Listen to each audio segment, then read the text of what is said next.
सात संगत जी, प्यार से कहना था निरंकार जी। सात संगत जी, आशा करता हूँ निरंकार प्रभु की कृपा से आप सभी संत अच्छे हो गए, स्वस्थ हो गए। सात संगत जी, आप जी के चरणों में बहुत ही सुंदर कहानी विचार, जिसका विषय है जितना दोगे कई गुना पाओगे। सात संगत जी, आशा है परवान करें और ध्यान से सुने। सात संगत जी, उत्तर प्रदेश के हरदोई जिले के पास एक छोटा सा गांव दोहरा था।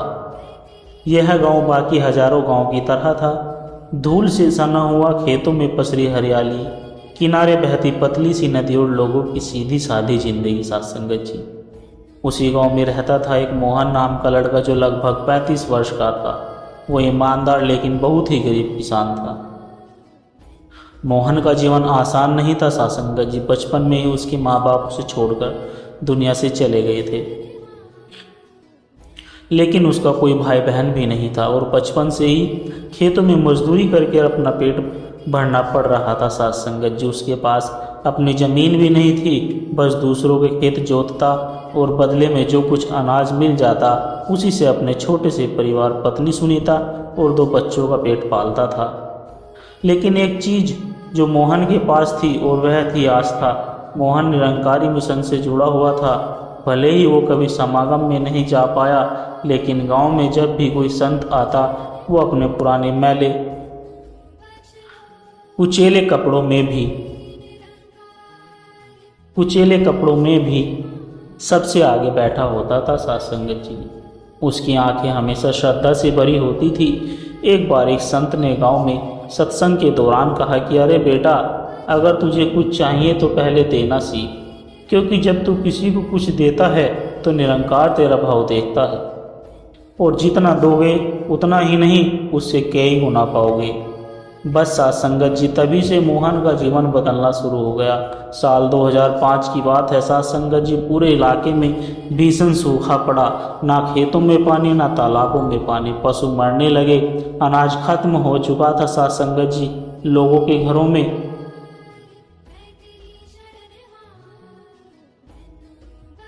घरों में अनाज छिपा कर रखने लगे थे। मोहन के पास उस समय मुश्किल से 5 किलो गेहूँ बचा था। सात संगत जी, वो भी अगर बचा कर रखता तो उसे बच्चे 1 हफ्ते तक किसी तरह खा सकते थे। सात संगत जी, इसी दौरान एक दिन दोपहर के समय एक थका हारा बूढ़ा राहगीर उसके दरवाजे पर आया। उसके कपड़े फटे हुए थे, पैरों में चप्पल नहीं थी, आंखें सूखी पर चेहरे पर शांति भरी हुई थी। सात संगत जी, बूढ़ा व्यक्ति बोला कि बेटा, 2 दिन से कुछ नहीं खाया, रोटी मिल जाए तो मेरी भूख मिट जाएगी। सात संगत जी, मोहन ने बिना एक पल सोचे अपनी पत्नी को आवाज़ दी, सुनीता 2 रोटियां बना दो। सुनीता चौंकी, अरे मेहमान, अरे मोहन, 5 किलो से ज़्यादा आटा नहीं बचा। तुमको पता है कि 2 दिन से हम सब आधा आधा कर खा रहे हैं। मोहन मुस्कुराया। सात संगत जी, सुनीता, अगर हम बांट कर नहीं खाएंगे तो किसके लिए जिएंगे? रोटियां बनी। मोहन ने खुद अपने हाथों से खाना परोसा, उस बूढ़े को प्यार से खिलाकर पानी पिलाया। बूढ़ा आंखें नम करते हुए बोला, बेटे, तूने इस भूखे को खिलाया है, तेरा भंडार कभी खाली नहीं होगा। निरंकार तुझे कई गुना देगा। सात संगत जी, सुनीता के चेहरे पर चिंता थी, लेकिन मोहन के चेहरे पर संतोष था। 2 दिन के बाद गांव में सरपंच ने घोषणा की कि जिसके खेत में पानी निकले वहीं से नहर की खुदाई शुरू होगी। कई लोग आगे आए, लेकिन जमीन सूखी थी।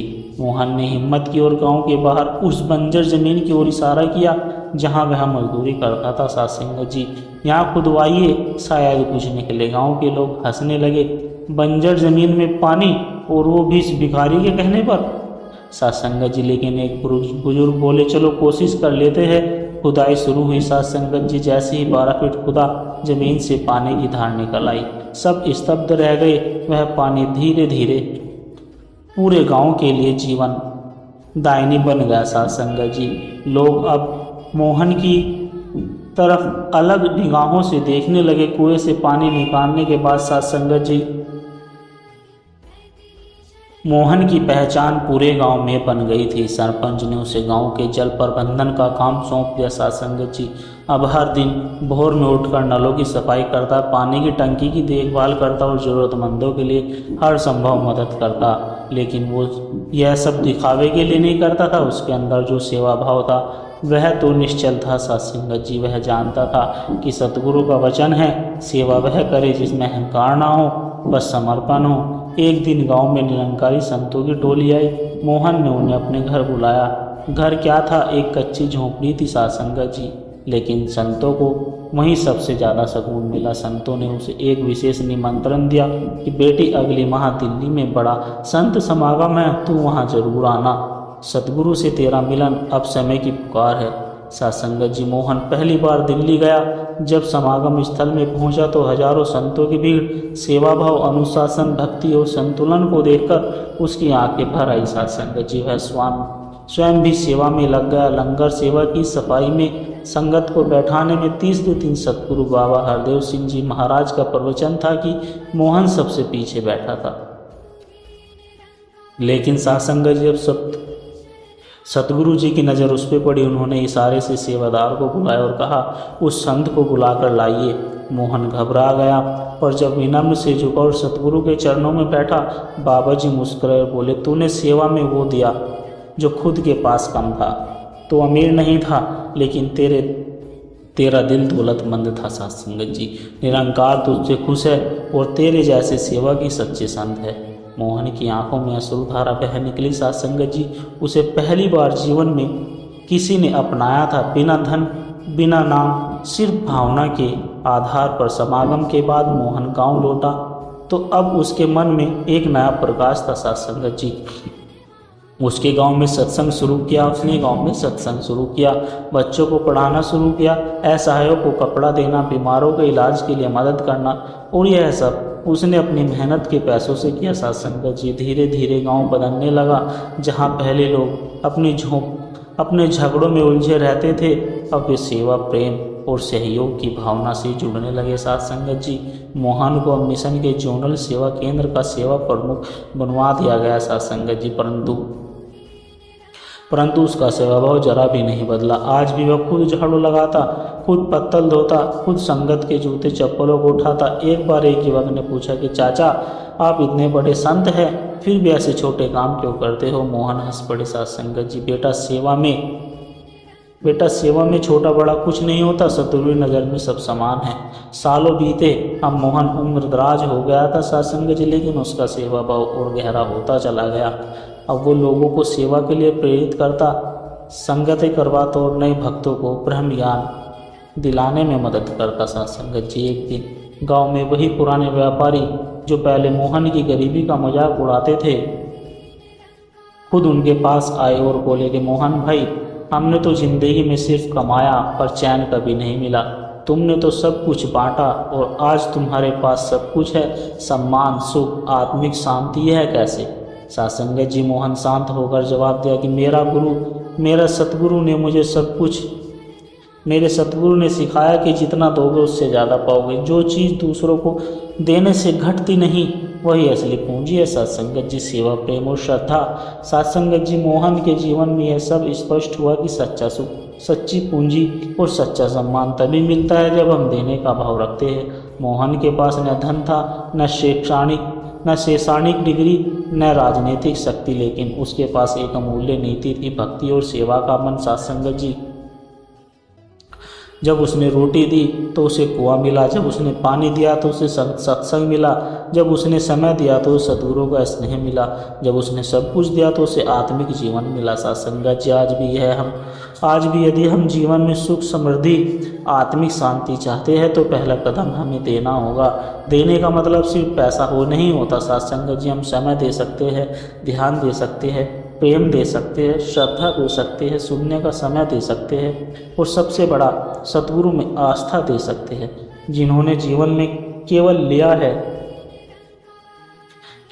है वे कभी संतुष्ट नहीं हो सकता, लेकिन जो थोड़ा थोड़ा रोज देते हैं वे अमर हो जाते हैं। जितना दोगे उतना पाओगे, यदि कोई कल्पना नहीं है, ब्रह्म ज्ञान की पूर्ण सच्चाई है। सत्संगत जी और यह सत्य मोहन जैसे साधारण इंसानों ने जीकर दिखाया है। अगर जीवन में कुछ भी पाना है तो देना जरूरी है साथ संगत जी। अगर देना सीख गए तो कभी किसी चीज़ की कमी महसूस नहीं होगी। दया दो, सेवा दो, प्रेम दो, देखना एक दिन परमात्मा खुद तुम्हें वह देगा जो तुमने कभी मांगा ही नहीं होगा।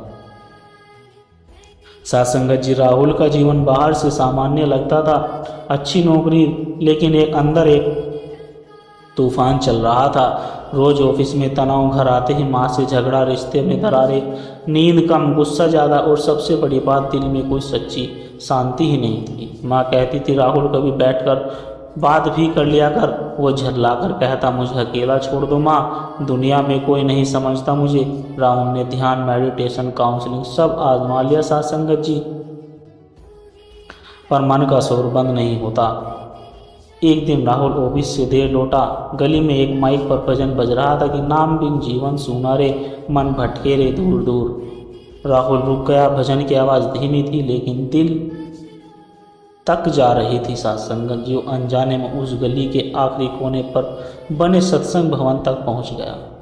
भीतर शांति थी, कोई हड़बड़ी नहीं, कोई दिखावा नहीं। लोग मुस्कुरा रहे थे, सादगी से बैठे थे और मंच से एक वर्द संत बोले कि बेटा बाहर की दुनिया शोर मचाती है लेकिन नाम भीतर का शोर शांत करता है। राहुल एकदम चौंक गया साथ संगत जी, क्या यही है जिसे मैं ढूंढ रहा था?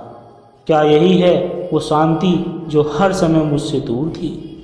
राहुल उस दिन घर गया लेकिन कुछ बदल चुका था साथ संगत जी। उसने माँ से पहली बार नर्म स्वर में कहा कि माँ आज एक अजीब सी शांति मिली, बस यूं समझो जैसे मन का पंखा रुक गया।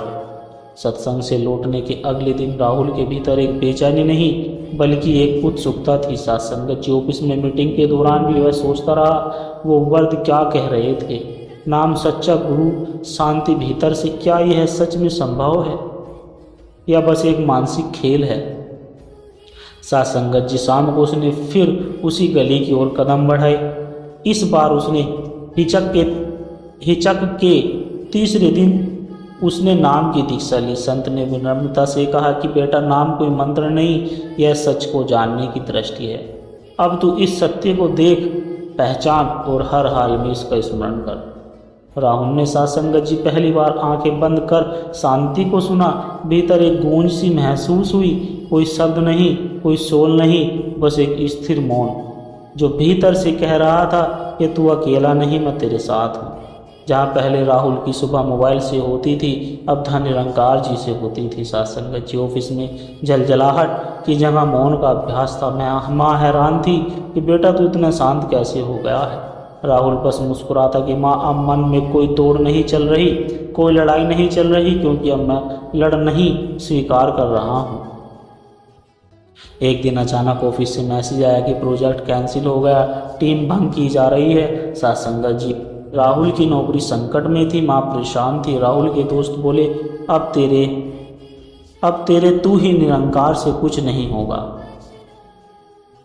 अब असली दुनिया देख। राहुल कमरे में गया, थोड़ा थरथराता मन पर वो सीधे नाम की माला लेकर बैठ गया। आंखें बंद की और धीरे से कहा कि मालिक मैं डरा नहीं हूँ, क्योंकि अब तू है और तू ही है, सब कुछ ठीक है।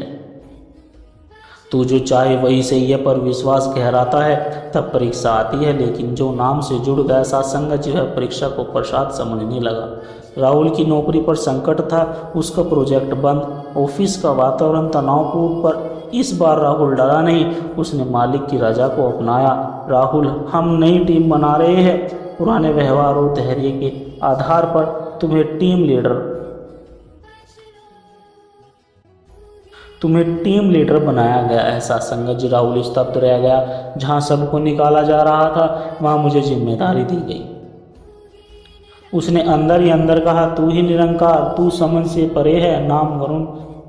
साथ संगत जी, राहुल का पुराना मित्र, स्कूल मित्र फिर कट्टर विरोधी हो गया। हमेशा जलन में उलझा, बदनाम करता, परेशान करता। एक दिन राहुल के ऑफिस में वरुण आया, चेहरा उतरा हुआ, आंखों में थकावट।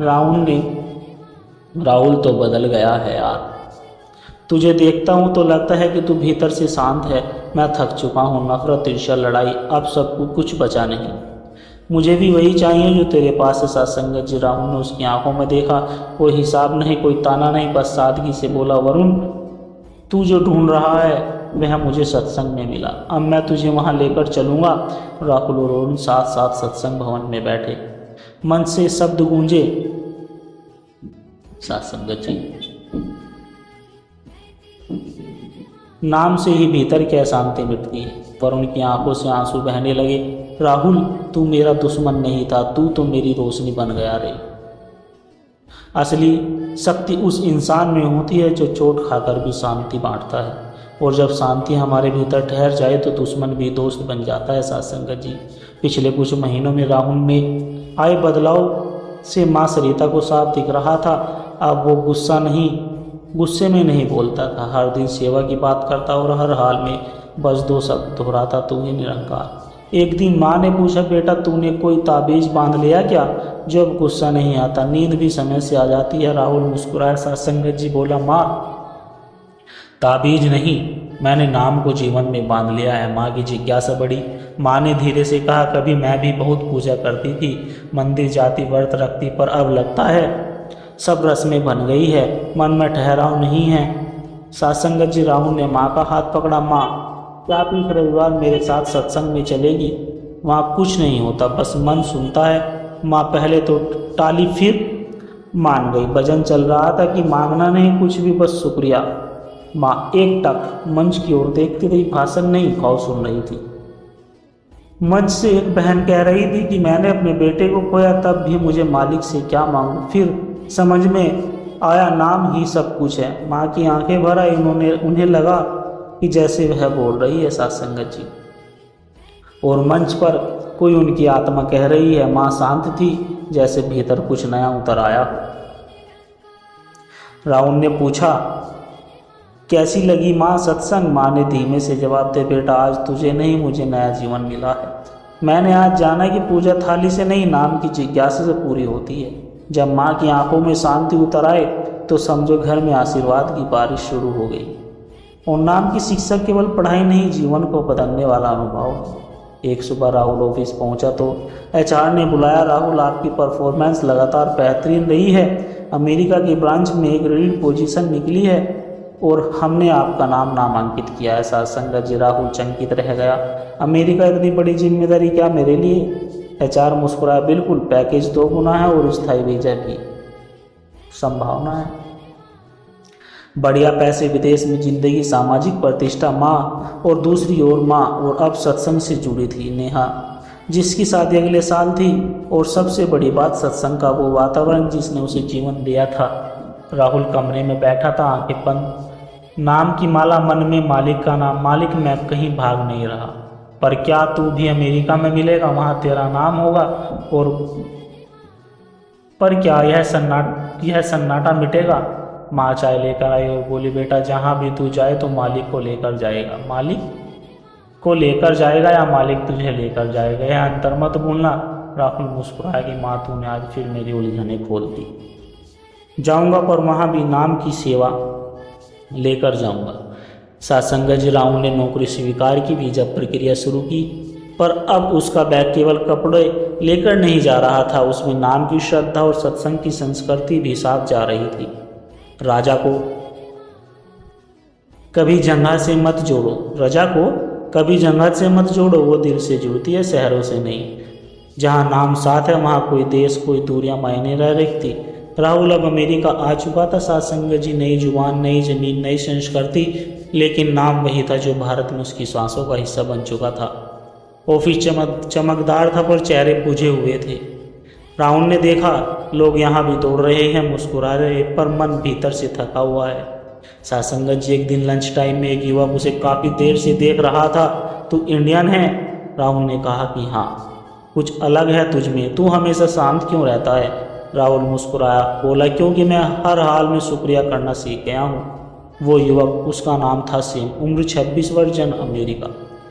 स्थिति टूटे हुए माता पिता, नशे की आदत और अब जीवन में निराशा। सेम, नशे की आदत और अब जीवन में निराशा। सेम बोला, मैं हर रात सोचता हूँ कि यह जीवन खत्म कर दूँ, पर आज तुझसे मिला और पहली बार लगा कि शायद शांति कोई कल्पना नहीं, हकीकत भी हो सकती है। राहुल का निमंत्रण, भाई मैं तुझे आज शाम एक जगह लेकर चलूँगा। वहाँ कोई उपदेश नहीं होगा, कोई धर्म नहीं होगा, कोई पंथ नहीं होगा, बस नाम की गूंज और सच्चे दिलों का संग मिलेगा। साथ संगत जी सहमत हो गया। राहुल ने अपने घर के गैराज में 5 लोगों का सत्संग शुरू किया था। वहीं पहली बार सैम बैठा।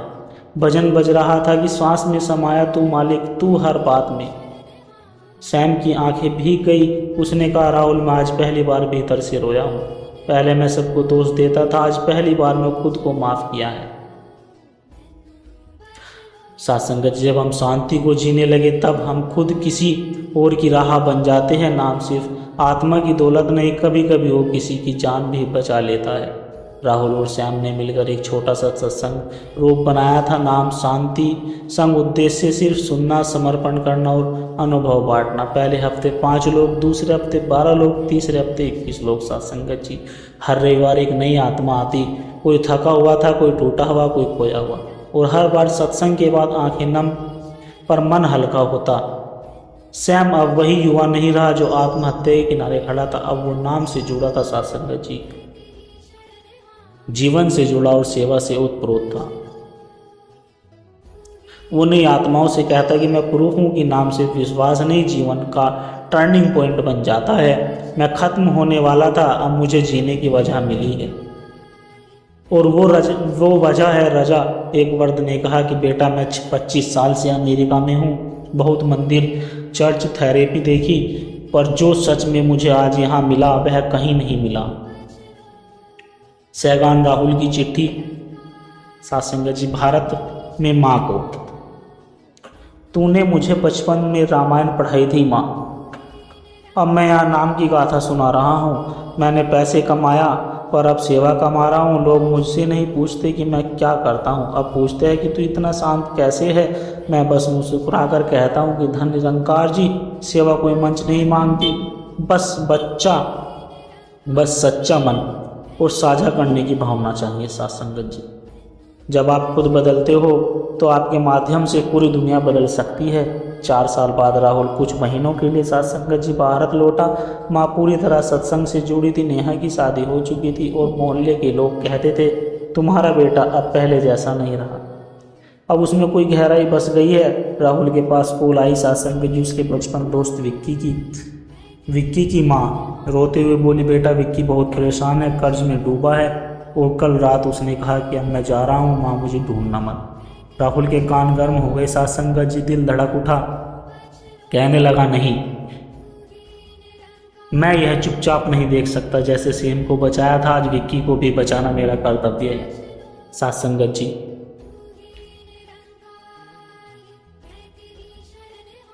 राहुल विक्की के पुराने ठिकाने पर पहुंचा। कमरे का दरवाजा आधा खुला था। अंदर विक्की बैठा था। सामने नींद की गोलियां, एक नोटबुक और एक चुप्पी। राहुल ने धीरे से आवाज़ दी, विक्की, मौत कोई समाधान नहीं। मैं भी वहीं खड़ा था जहां तू आज है। मुझे भी जीवन भारी लगता था। फिर मैंने मालिक से लड़ना नहीं, उसे सुनना शुरू किया। सत्संगत जी, मौत से बड़ी राहत है जीते हुए मन की शांति। तू साथ चल, मैं तुझे उस जगह लेकर चलूँगा जहाँ मैं रोया था। पहली बार भीतर से हल्का महसूस किया था। सत्संग में विक्की पहली बार भजन बज रहा था कि मिट जाए डर जब नाम हो पास। विक्की फूट फूट कर रो रहा था। सत्संग जी फिर मंच से बोला, मुझे एक दोस्त ने बचाया, मुझे मेरे दोस्त ने नहीं बचाया, मुझे नाम ने बचा लिया। राहुल मंच से बोला, जीवन एक चक्र है, किसी ने मुझे शांति दी, आज मैंने किसी और को दी, और इस चक्र का केंद्र अगर नाम हो तो हर कहानी का अंत नहीं, एक नई शुरुआत बन जाती है। सत्संगत जी, हर सच्चे साधक के जीवन में एक बड़ा मोड़ आता है जहां वह खुद ही किसी के लिए मोड़ बन जाता है। सत्संगत जी, एक आदमी ने गुरु नानक जी से पूछा कि मैं इतना गरीब क्यों हूँ। गुरु नानक जी ने उत्तर दिया, तुम गरीब हो इसलिए क्योंकि तुमने देना नहीं सीखा। आदमी ने कहा, परंतु मेरे पास तो देने के लिए कुछ भी नहीं है। गुरु नानक ने कहा, तुम्हारा चेहरा एक मुस्कान दे सकता है, तुम्हारा मुंह किसी की प्रशंसा कर सकता है, यह दूसरों को सुकून पहुंचाने के लिए 2 मीठे बोल सकता है, तुम्हारे हाथ किसी ज़रूरतमंद की सहायता कर सकते हैं, और तुम कहते हो तुम्हारे पास देने के लिए कुछ भी नहीं है। आत्मा की गरीबी ही वास्तविक गरीबी होती है। पाने का हक उसी को होता है जो देना जानता हो। साथ संगत जी सत्संग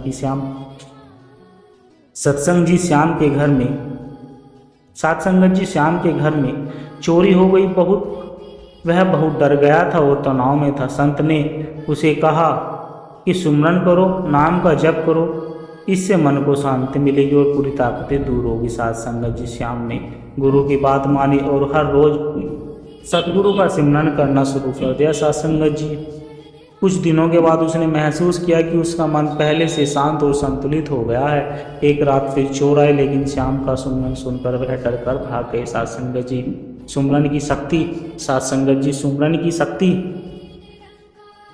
की शक्ति से भय दूर होता है और हमारा मन मजबूत बनता है। साथ संगत जी इस घटना ने श्याम को सत्संग और सुमरन के प्रति अधिक श्रद्धा दिला दी। अब वह हर मुश्किल में सुमरन करता रहता और मन से संतुष्ट रहता। साथ संगत जी हमें सीख मिलती है कि सुमरन मन को शक्ति और शांति देता है। साथ संगत जी कहने का भाव यही है कि सुमरन मन को शांति और शक्ति देता है, जो जीवन के संकटों से लड़ने में मदद करता है। साथ संगत जी रमेश एक साधारण युवक था।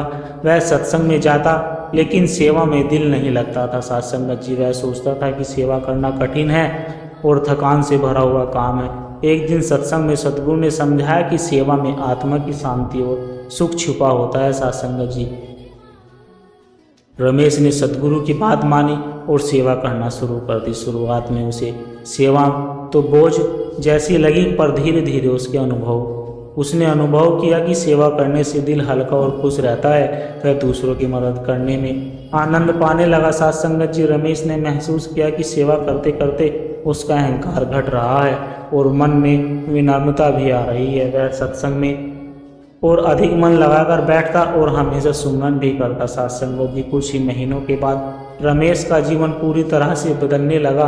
अब वह अपने परिवार और समाज के लिए प्रेरणा बन गया। उसने जाना कि सेवा के बिना सत्संग बिल्कुल अधूरा है और सेवा ही आत्मा की सबसे बड़ी खुशी लेकर आती है। साथ संगत जी सेवा में ही सच्चा सुख और शांति है। साथ संगत जी एक समय की बात है कि वह लड़का सत्संग में बस बैठा रहता था, सेवा करने में कभी भी हाथ नहीं लगाता। वह सोचता था कि मुझे तो सिर्फ सत्संग सुनना है, सेवा करना मेरा काम नहीं। लेकिन जब उसकी माँ बीमार पड़ गई, डॉक्टर ने कहा कि माँ के जल्दी ठीक होने के लिए सेवा करनी होगी। तब लड़के ने माँ की सेवा करने का फैसला किया। दिन रात उसने अपने हाथों से माँ का ध्यान रखा, सेवा की। उसे समझ में आया कि सेवा सिर्फ दूसरों की मदद करना नहीं, बल्कि अपने मन की सफाई भी है। सेवा करते करते उसका मन शांत होने लगा। साथ संगत जी और वह सेवा को अपने जीवन का हिस्सा बनाने लगा। साथ संगत जी जब वह फिर सत्संग में गया तो वह पहले जैसा नहीं था। अब वह पहले से ज़्यादा ईमानदारी से सेवा में जुटा रहता था। उसने जाना कि सेवा से आत्मा को भी सुकून मिलता है। साथ संगत जी सेवा केवल बाहरी काम नहीं है, आत्मा की सफाई और ब्रह्म से जुड़ने का माध्यम है। साथ संगत जी मोहन के मन में शहर जाने का डर था। वह सोचता था कि वहाँ उसकी सफलता मुश्किल है। गुरुजी ने उसे कहा कि डर को छोड़ो, मेरा आशीर्वाद है कि तुम सफल होगे। मोहन ने गुरु की बात मानी और सेवा कार्य के लिए शहर चला गया। शुरुआत में तो बहुत मुश्किलें आई, लेकिन उसने धैर्य नहीं छोड़ा। साथ संगत जी सत्संग सुनना, सेवा करना और सिमरन करना बड़ी आदत बन गई। धीरे धीरे मोहन के जीवन में बदलाव आने लगे। साथ संगत जी उसकी मेहनत रंग लाई और वह सफल हो गया। गुरु की आज्ञा मानने से वह